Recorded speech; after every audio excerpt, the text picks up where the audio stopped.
नमस्कार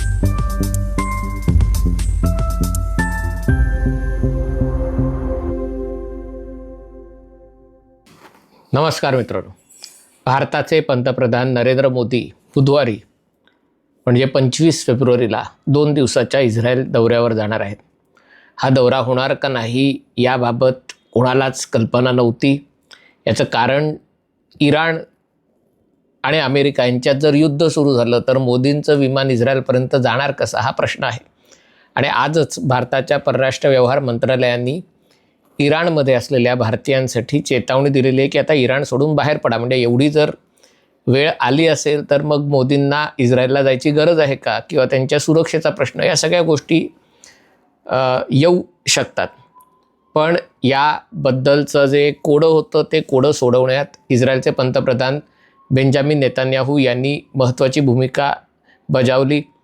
रविवारी त्यांच्या संसदेत त्यांनी वक्तव्य केलं आणि त्याच्यात त्यांनी भारताचे पंतप्रधान नरेंद्र मोदी इस्रायलला येणार असल्याचं घोषित केलं. संध्याकाळी नेतान्याहूंच्या ट्विटला नरेंद्र मोदींनी हिब्रूमध्ये आणि अर्थात इंग्रजीमध्ये रिप्लाय केला, उत्तर दिलं आणि आपणही इस्रायल भेटीची वाट बघत आहोत असा स्पष्ट संदेश दिला.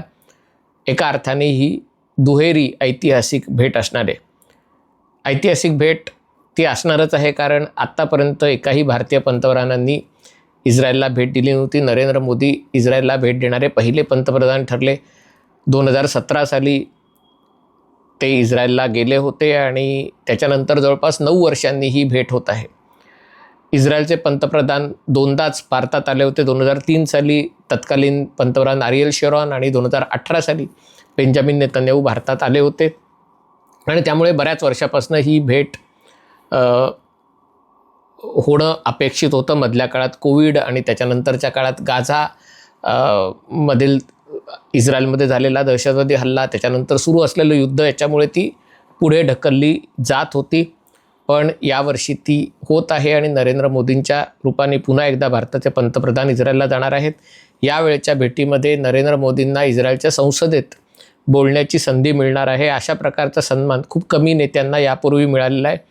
अर्थातच मागे भारताचे राष्ट्रपती प्रणव मुखर्जी इस्रायलला गेले होते तेव्हा त्यांना देखील संसदेमध्ये संसद सदस्यांपुढे बोलण्याची संधी दिली होती, कारण पहिल्यांदाच इतिहासात भारताचे राष्ट्रपती किंवा पंतप्रधान म्हणजे राष्ट्रपती इस्रायलला तेव्हा गेले होते.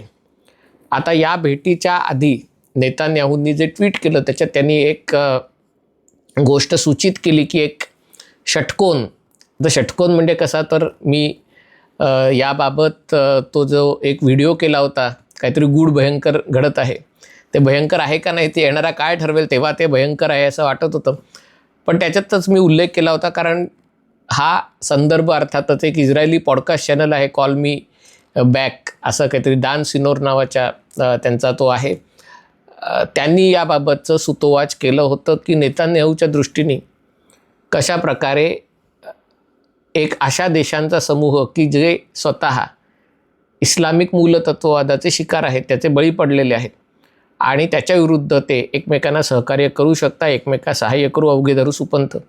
कोणते देश आहेत तर असे देश युरोपात आहेत, मध्य पूर्वेत म्हणजे पश्चिम आशियात आहेत, आफ्रिकेत आहेत, उत्तर आशियामध्ये सेंट्रल किंवा मध्य आशियात आहेत आणि अर्थातच दक्षिण आशियात म्हणजे दक्षिण आशियातला देश म्हणजे भारत आहे. हे सगळ्यांच्यासाठी स्पष्ट आहे.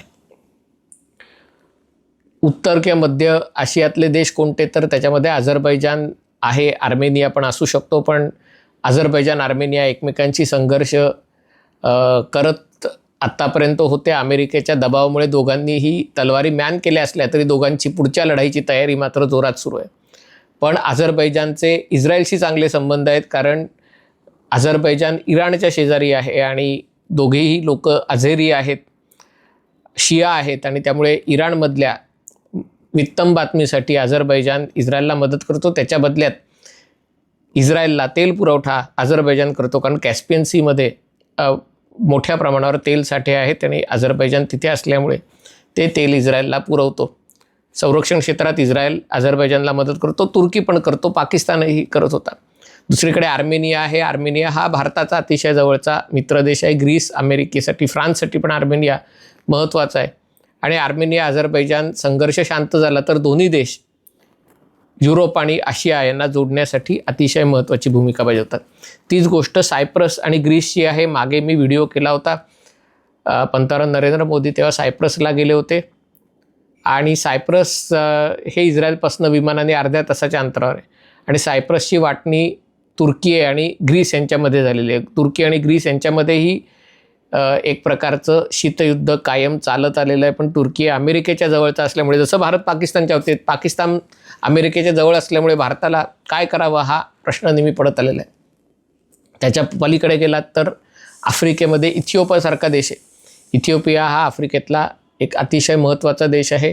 मी 2 दिवस अदिस अबाबामध्ये गेलो होतो आणि मला खरंच या देशाने भुरळ घातली. म्हणजे एकीकडे आत्तापर्यंत कधीही पारतंत्र्यात न गेलेला 4-5 वर्षाचा अपवाद दुसऱ्या महायुद्धाचा वगळता आणि आशिया आणि आफ्रिका यांचं मिश्रण असलेला हा इथिओपिया देश, भारताशी याचे खूप जुने संबंध आहेत. हापशी लोक ज्याला म्हणतात, आपल्याकडे ते अनेक बहुतेक जंजिराचं सिद्धी वगैरे हे सगळे ॲबेसिनिया आणि हापशी म्हणजे तिथूनच हे लोक आलेले आहेत आणि त्यामुळे हाही देश अतिशय महत्त्वाचा आहे. याला समुद्र नाही आहे आणि याच्या बाजूला असलेल्या इरिट्रिया त्या देशात आणि जिबुती इथे तुर्की स्वतःचं अस्तित्व तयार करून इथिओपियामध्ये मुस्लिम संख्या अल्पसंख्याक आहे, पण ख्रिश्चन विरुद्ध मुस्लिम अशा प्रकारचा तिथे संघर्ष आहे.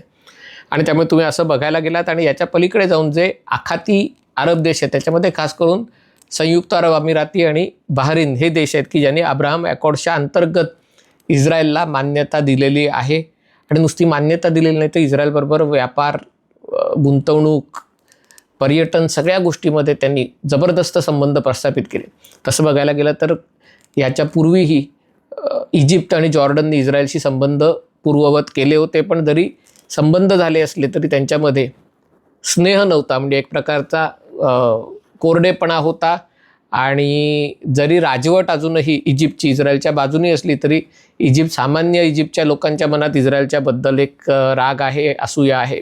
आणि त्यामुळे इस्रायलसाठी या संबंधातनं काय नेमकं साध्य करायचं हा प्रश्न आहे. अर्थातच सुदान आणि मोरोक्कोसारखे देश आहेत ज्यांनी इस्रायलला मान्यता दिली आहे. सोमालीलँड हा एक त्याला अजून देश म्हणून बाकी कोणी मान्यता दिलेली नाही, पण इस्रायलने मान्यता दिलेली. आणि त्यामुळे हे सगळं का महत्त्वाचं आहे, कारण इस्लाम ही एक ताकद आहे, मान्य करायला पाहिजे. म्हणजे कुठलीही राजकारणामध्ये जात असेल, धर्म असेल, भाषा असेल, प्रांत असेल, ज्या गोष्टीमुळे लोक एकत्र येऊ शकतात आणि काहीतरी चांगलं किंवा वाईट करू शकतात ती ताकद आहे. आणि ते ताकद ओळखणं, ती ताकद लक्षात घेणं आवश्यक आहे. इस्लाम साम्यवादी विचारसरणीप्रमाणे, साम्यवादी विचारसरणीतही प्रत्येक साम्यवादी एक दुसऱ्याला एकमेकाचा भाऊ समजतो. तसं बघायला गेलं तर जगातले सगळे साम्यवादी, सगळे शोषित, सगळे एकमेकांचे भाऊ असलेले. यामुळे ते अपील करतं, एक प्रकारची समानता त्याच्यामध्ये असतं. पण प्रत्यक्षात साम्यवादी व्यवस्थेतही एक श्रमिक वर्ग असतो, एक अधिकारी वर्ग असतो, तिथेही वर्गवारी तयार होते. तशीच गोष्ट इस्लाममध्ये, म्हणजे इस्लाम एकीकडे सगळे मुस्लिम समान आणि अल्लाह आणि सामान्य लोक यांच्यामध्ये कोणी नाही अशा प्रकारची मांडणी करत असतो. पण मुस्लिम जगातही सुन्नी, शिया, अरब, कुर्द, पर्शियन, मोरक्कन म्हणजे असे अनेक प्रकारचे भेद झालेले आहेत. अनेक प्रकारची युद्ध सुरू आहेत. जेवढे मुसलमान इतर मुसलमानांनी मारले युद्धामध्ये तेवढे इतर कोणत्या धर्मियांनी मारलेले नाही. पण तरी देखील जगात काही झालं की त्याच्या विरुद्ध हा मुसलमान समाजाविरुद्धचा अत्याचार आहे, अन्याय म्हणून लोक एकत्र येऊ शकतात. आणि त्यामुळे ती ताकद आहे हे मान्य करायला पाहिजे. पण याचा समस्या इथे होते की जेव्हा त्या ताकदीचा राजकारणासाठी वापर केला जातो आणि एकीकडे तुम्हाला शिया इस्लामचा एक वापर करून इराणनी एक ज्याला इस्लामिक क्रिसेंट म्हणतात, चंद्रकोर म्हणतात, त्याच्यामध्ये सुरुवातीला इराण, नंतर इराक जिथे बहुतांश लोक शिया आहेत आणि आता इराकनीही कुवेतवर एक नकाशात कुवेत आपला भाग असल्याचं दाखवून एक संघर्षाला सुरुवात केलेली आहे. बहरीनमध्ये शिया बहुल लोक आहेत. सौदी अरेबियाच्या तेल समृद्ध भागामध्ये शिया लोक आहेत. लेबेनॉनमध्ये आता शिया बहुमत एका प्रकारे हिजबुल्लामुळे झालेलं आहे. सिरियामध्ये शिया अल्पसंख्याक आहे, पण आत्तापर्यंत शिया अलावी लोकांची सत्ता होती. आणि अशा प्रकारे हुती याच्यामध्ये येमेनमध्ये. त्यामुळे इराणनी याचा अतिशय यशस्वीरित्या वापर केला. दुसरीकडे सुन्नी इस्लाममध्येही एकीकडे वहाबी इस्लाम जो सौदी अरेबियाने त्याचा प्रसार केला, आता सौदी अरेबिया त्याच्यातनं मागे आला आणि दुसरीकडे तुर्की एक सुफी इस्लाम, दोन्ही सुन्नी आहेत, वहाबी सुफी दोन्ही हे आहेत. तुर्की आता एक नवीन त्यांना आर्थिकदृष्ट्या खंक झाल्यावर, दिवाळखोरीकडे निघाल्यावर त्यांना अचानक आपण खलिफा व्हायची स्वप्न पडायला लागली, ओटोमन साम्राज्य पुनरुज्जीवित करायची स्वप्न पडायला लागली. कुठलाही इस्लाम असो, सुन्नी, वहाबी असो किंवा सुफी असो, दोघांच्या टीममधनं पाकिस्तान खेळतंच. पण याचा सगळ्यात जास्त फटका पाकिस्तानलाही बसला. पण आत्ताही पाकिस्तान या गटात सहभागी झाले. आणि सौदी अरेबिया, जसे म्हटलं की सौदी अरेबियाने इस्रायलशी गुप्तपणे भरपूर चांगले संबंध प्रस्थापित केलेले, पण कुठेतरी UAE आणि सौदी अरेबियातल्या भांडणामुळे सौदी अरेबिया आता तुर्की, कतार, पाकिस्तानच्या टीममध्ये गेल्यासारखा झालेला आहे. आणि या सगळ्यात तुम्ही एक देश म्हणून असता, तुम्ही याचं नियोजन करू शकत नाही, कारण आज तुमचा मित्र देश आहे, पण कधी त्याच्यात नवीन शासक किंवा आहे तोच शासक राजकीय इस्लामचा वापर करून तुमच्या विरुद्ध काही करेल हे सांगता येत नाही. आणि त्यामुळे याच्याविरुद्ध जर तुम्हाला उत्तर शोधायचं असेल तर एक बिगर मुस्लिम देशांचं, एक बिगर मुस्लिम नाही म्हणता येणार, कारण याच्यात UAE आणि बहारीन हे मुस्लिम देशच आहेत, पण जे इस्लामचा वापर करत नाही आहेत राजकीय हत्यार म्हणून, त्यांचं एक त्याला हेक्झॉगन त्याने यासाठी म्हटलं कारण ज्यू लोकांसाठी जो एक त्यांचा जो तारा असतो तो हिंदू धर्मियांसारखाच षटकोनी, म्हणजे त्याच्यामध्ये 2 त्रिकोण एकमेकांच्या उलटसुलट असतात आणि त्यामुळे त्याला 6 कोणाचा त्रिकोण असतो. बाकीच्या ठिकाणी तुम्ही जो स्टार काढता त्याच्या 5 कोण असतात, पण ज्यू लोकांच्या ताऱ्यामध्ये 6 कोण असतात, स्टार ऑफ डेव्हिड म्हणतात. तर त्यामुळे अशा प्रकारे ती षटकोनाची मांडणी केली. भले त्याच्यात 6 कोण असतील नाही तर 8 असतील, पण एका प्रकारे हा जो सगळा प्रयत्न चालू आहे, आणि हा प्रयत्न आत्तापर्यंत त्या धर्मियांच्या होता, आता तेलाच्या पैशामुळे युरोप असेल, अमेरिकेत असेल, अमेरिकेतही ज्या प्रकारच्या गोष्टी चालू आहेत, कतारसारखे देश करतायत, विद्यापीठांमध्ये, माध्यमांमध्ये खरोखर हादरे देणार आहेत. आणि त्याच्या उत्तर देण्यासाठी नेत्यांनी एक रचना केलेली आहे. अशा प्रकारची रचना भारतासाठीही फायद्याची आहे. संयुक्त अरब अमिरातीचे त्याचे जसे म्हटलं की आपले कोण वेगळे असतील, इस्रायलसाठी अझरबैजान कोणाचा भाग असेल, भारतासाठी आर्मेनिया भाग असेल, भारतासाठी इराणशी अजूनही काही प्रमाणात चांगले संबंध आहेत, भारत आणि इराण चांगले संबंध आहेत. आणि त्यामुळे कोण थोडे वेगळे असले तरी त्या कोणामागची जी भूमिका आहे ती योग्य आहे. आता हे सगळे देश एकत्र येऊन कशा प्रकारे सहकार्य करणार, आणि त्याला अमेरिका किंवा जपान किंवा, कारण त्या देशांच्या दृष्टीने हा सगळा षटकोन आहे तो त्याला चीनचाही अँगल आहे, आणि त्यामुळे हे सगळं कसं होणार त्याच्यावर या षटकोनाचं भवितव्य अवलंबून आहे. हा व्हिडिओ आपल्याला आवडला असेल तर कृपया लाईक करा, शेअर करा आणि चॅनल सबस्क्राईब करायची विनंती. तुर्तास इथेच थांबतो. पाहत रहा MH48.